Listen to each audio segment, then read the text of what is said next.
Hello everyone, welcome to Breaking Character LARP. My name is Roy, and today I'd like to talk to you about a very special LARP weapon that I've been able to get my hands on.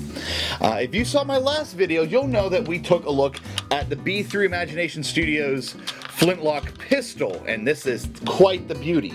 But maybe you need something a little bit more. Maybe you need something with a little more oomph, as they say. Well then, you are in store. You might want to take a look at one of these. This is the B3 Imagination Studios Flintlock musket. So it's the bigger brother of the little pistol. So this is great for carrying around for a single person. You want a quick little blast off. If you want to make a big statement, this is for you. As you can see, it is absolutely modeled after a flintlock musket. But what you may not realize is actually what it does. It actually fires rival rounds. It fires Nerf rival rounds. Now, these have been out for a couple years now. If you don't like the colors that Nerf offers, obviously you can go out there and get some of the knockoffs. I believe these are the Little Valentines. You may not be able to find them in gray anymore, but you can absolutely find these. The way this works is that each kit comes with a little ramrod like this. It's only a couple inches long. You take it, and just like a real firearm, just like a real musket, you know, you have to kind of pack down your powder. And as you press it down, there is a spring in here that compresses. This part here holds back that spring, allowing you to take your musket ball, your rival round, ram that down as well, and now all you have to do is bring this up to shoulder, and there you go. That's how it works. It's pretty simple. The material that this is made out of is obviously a lot of wood, whereas the B3 Imagination Studio pistol, you kind of only had to worry about the handle here. With a piece like this, you have the stock, you have your handle, and of course the stock. I guess this is part of the stock too, I'm not actually sure. But then you have your big stock back here. And as you can see, I'm a pretty big guy. I'm about 6'1", and I know a lot of Nerfers are upset because sometimes the stocks, the rifle butts of their blasters aren't big enough, and they're kind of like doing this like little half shrinky thing.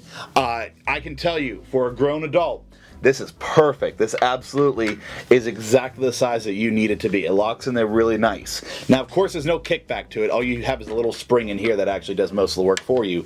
But there's something aesthetically about bringing it up and being able to fire down the way like that. The rest of this is made out of almost like a PVC pipe type material here.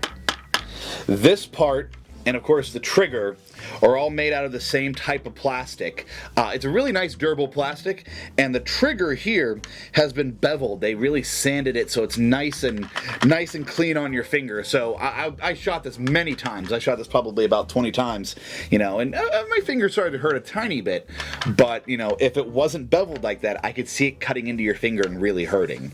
So that construction is great. Personally, my favorite part is that you have your hammer and flint area here in your pan, your flash pan, is all made of a rubber. It's a really actual strong rubber, so that's not any concern that that's going to hook on something and break. You know, if it gets caught on your clothing or if it gets knocked up against something, that's not going to break off. It's not going to pierce you.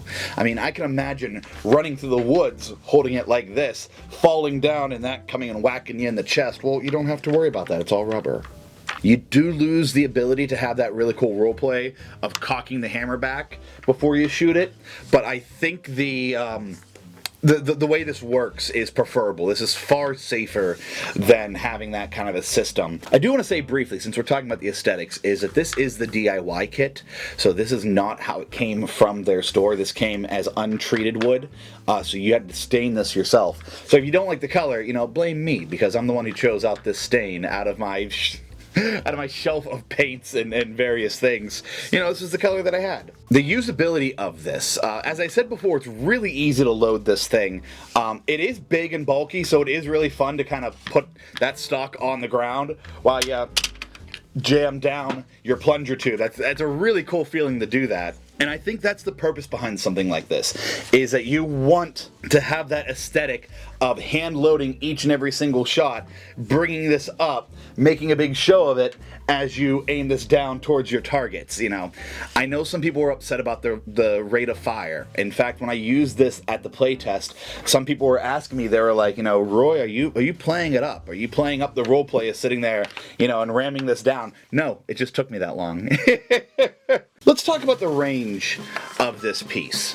If you saw the video that I did earlier on the B3 Imagination Studio pistol, you might remember that I said that I don't really think the range on a piece like this is super important. This is not going to be a Nerf blaster that shoots 100 FPS, can hit a target 100 feet away. That's not going to be the case. This is going to be a piece that absolutely engages the target at engagement range of a LARP. The distance that you're going to be throwing a spell packet at, the distance you're going to pull out a sword, the distance you're going to call a skill at somebody, this will be part of that engagement. Will you be outclassed by by an archer? Perhaps. You may be. Might you be outperformed by a guy or a person holding spell packets and throwing spell packets at you? Maybe. But that's not the aesthetic of this. You're not a spellcaster. You're not an archer. You're a musketeer. And there's something about that aesthetic that I think is worth the reduced range. Again, I don't like making videos where I'm standing out there in the shooting range taking shots with my friends, but I guess I filmed that footage and you're going to see it right now. Oh, that's too bad.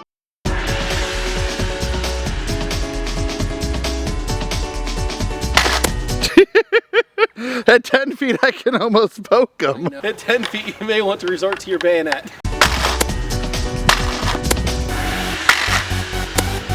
Still got him. Nah. Nah.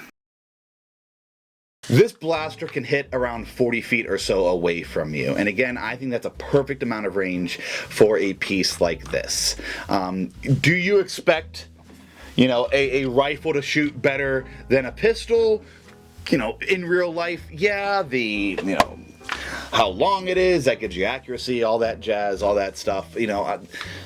I think we realistically have to look at this. For the price that you are paying for a piece like this, you know, for the safety, for the usability of a piece like this, I think the ranges that you're getting off of this blaster is perfectly fine. I wouldn't argue to be able to shoot any further because, quite frankly, you know, we have to worry about safety. This is small enough that it can, you know, boink you in the eye. So I wouldn't want this to go at a higher range, especially if you're shooting at some poor NPC, shooting at some poor kid in a goblin mask, not really, you know, realizing what's going to happen, and then you pull this thing out and bam them right in the face on accident. Like, you know, I don't want these people to get hurt. This is supposed to be a fun game. This is supposed to be light as touch. It's a very safe blaster to use. It's a very easy blaster to use. It's safe for you to use. I think that might be the only concern I have with a large piece like this. With the B3 Imagination Studio pistol, you know, you can easily hold that against your chest. You can easily shove that into a pocket, shove it into a bag, put it into a holster. You know, this in a fight, you can hold it behind your back as you sword fight with somebody. You know, no one ever wants to have two of these out at once. You know, your LARP weapon plus your gun, you know, that might be an issue. Hiding this in that regard, keeping that out of combat is going to be much easier. I think using a piece like this could bring into that challenge of, I'm in a gun line, here I am in the back of the field shooting, oh no, here comes an NPC who's going to attack me. You know, I hope no one would use this as a blocking weapon. You know, people in the past obviously did use this, you know, the butt of their guns to whack people. In the past, people would put a bayonet on here to stab people, you know.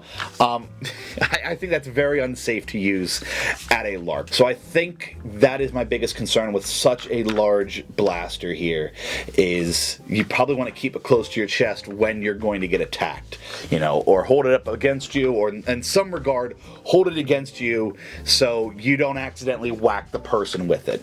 You know, whacking somebody in the face with a LARP weapon, you know, is that going to hurt? Yeah, of course. You know, there's still foam. It's still foam. There's still a core in there. There's still something in there that's going to whack a person in the face. You know, compare that to whacking somebody with a solid piece of wood, you know, that's really going to hurt. So that's my only caveat with this, is if you're going to use something like this, you got to have that cognizance. You have to have that understanding of, this is a real big piece of wood. I might knock somebody in the head and hurt them.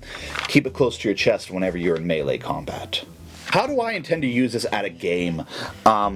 I think the benefit of a piece like this is that it's so big, it's a statement maker. You pull one of these things out, you are now the gun. We used to always talk about LARPs being a game of hats. I think this makes you the gun. You're no longer the sword, the armor, the hat, the boots. You are now the gun. So this is going to be part of your aesthetic. This is going to be part of your character. If you don't intend that to be part of your character like I do, I don't intend to use...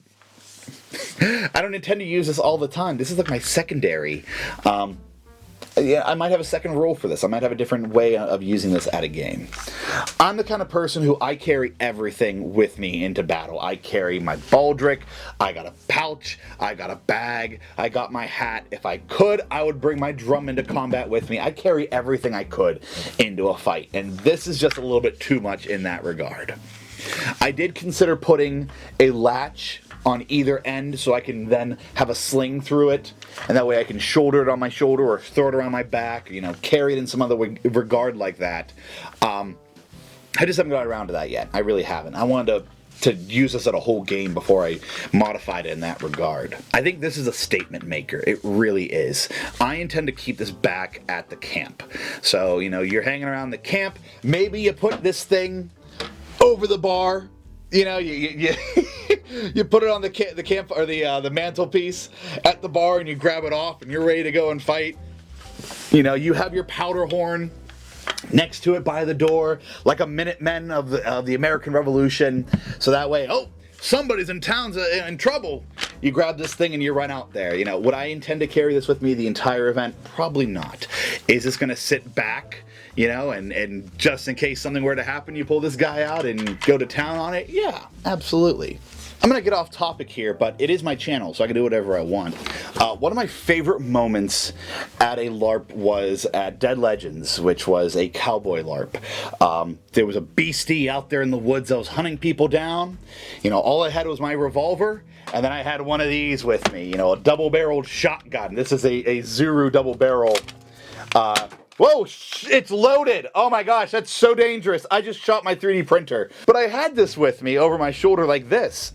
And there was some guy who was just like, what's going on? There's a beast out there. We're going to go try to hunt it down. And I'm like, you want to come with? And he was like, I don't have a gun. I don't have anything to protect myself with. And I just grabbed this and threw it at him. Literally just threw it right at him. And he grabbed him like, come on, you're coming with us. And this guy who was playing a doctor character was walking around with this shotgun. And he felt so cool. We never did find the beast and fight it, but that wasn't what was important. What the important moment was this character who was new to the game, didn't know what was going on, didn't even have a weapon to fight with, and I was just threw him a rifle and said, come on, you're coming with us, we're gonna go hunt this thing down. That's this. This is the weapon that you give the newbie in game. It's their first night. You're like, there's something out there in the woods. Here! And you give them this big honking gun. That makes an incredible roleplay moment for that character. So, just like anything else that I'm going to talk about on this channel, is it usable? Yes. Is it durable? Yes. How are you going to turn this into your roleplay? There it is. There it is. There it is. I have one other complaint, and it's not B3 Imagination Studios' problem at all. My complaint is that my hat that I got at the Ren Fair, whenever I shoulder this, yeah, you see? There's your issue right there. My hat should be... my hat should be this way so I can shoulder the rifle and it won't interfere with my hat. I've already made the decision that this is the way my hat goes. I already put all my accoutrements on there, so I ain't changing it. But that's my only complaint that I have, and it's not even B3 Imagination Studios' problem. It's mine. Final thoughts. I think before you even clicked on the video, you would know whether this is for you or not. You're not going to get this because it is a high-performance Nerf blaster that's going to outshoot anybody else in the battlefield. You're getting this because of the aesthetics. You're getting this because of the usability. You're going to get this because of the durability, and you're not going to break it out there in the field after an hour of use. I'm going to stop now because I could talk for another half an hour about how much I love this thing. So, this is Breaking Character LARP. This is the Be Through Imagination Studio Flintlock musket. My name is Roy. Thank you very much for watching. On one of these sides is going to be our contact information. I have been trying to post more on Instagram. I'm trying to create more videos here on YouTube. Please follow me along and see some other really cool things that we have planned for this summer. I mean, this is the summer of LARP, people. The LARPs are coming back in full force, and we're gonna be at the frontier there, ready to roll. Have a great day. Life finds a way.